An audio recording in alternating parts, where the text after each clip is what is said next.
Muita gente não sabe, mas acordar sempre com dor de cabeça e também na mandíbula pode ser sinal de bruxismo. O problema, muitas vezes ligado ao estresse, pode aparecer em qualquer idade e com sintomas mais graves. Confira. Há 2 anos, Vanessa descobriu os primeiros sinais do bruxismo. A doença está diretamente ligada ao hábito de ranger ou apertar os dentes involuntariamente. Vanessa, por exemplo, tinha esse hábito durante a noite enquanto dormia. Começou a princípio eu com muitas dores, acordar com muitas dores maxilares, muita dor de cabeça, o desgaste nos meus dentes.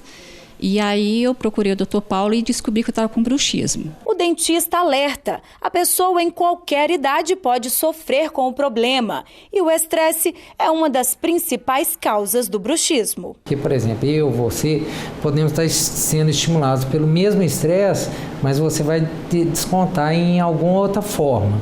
Tem gente que tem diarreia, né? Tem gente que range dente. Então, algumas pessoas têm o bruxismo exacerbado. De acordo com o especialista, é preciso estar atento aos sinais da doença. O bruxismo pode causar desgaste dos dentes, dores de cabeça e mandíbula, lesão óssea, que pode levar até a perda dos dentes. O bruxismo vai gerar também perda de osso, né?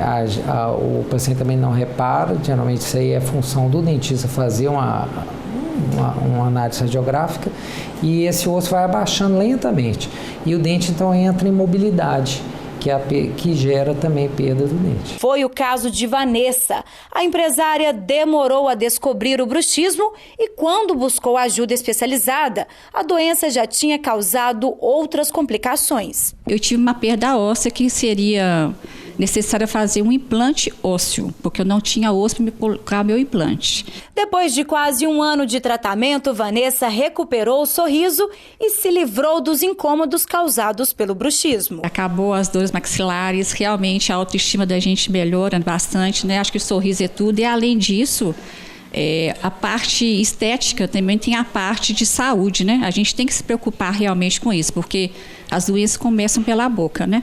Em casos mais simples, o bruxismo é tratado com o uso de uma placa que protege os dentes. Dependendo da situação do paciente, é preciso um acompanhamento psicológico para auxiliar nas condições emocionais associadas ao distúrbio. A prática de esportes e atividades físicas também se tornam aliadas na cura da doença. Se você faz a ginástica, por exemplo, um aeróbico, ao deitar, você vai estimular o sistema nervoso central. Então, se você fizer umas 3 horas antes, você vai dar aquela janela e virar o cansaço, liberação de endorfina, e você teria uma noite de sono melhor. Então, automaticamente, menos estresse e menos o bruxismo.